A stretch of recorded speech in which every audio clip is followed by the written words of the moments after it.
الماضي أو الحاضر، نسخة ريال مدريد، كريستيانو رونالدو أو كريم بنزيما،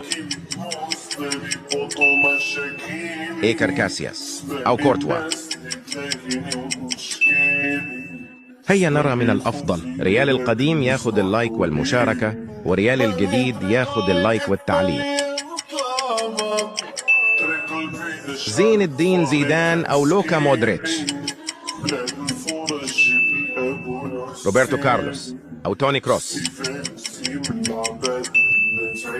رونالدو البرازيلي أو فينيسيوس،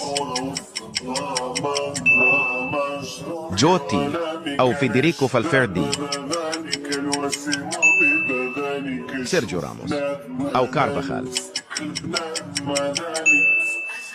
أخيرا المدرب ميغيل مونيوز أو المدرب كارلو أنشيلوتي.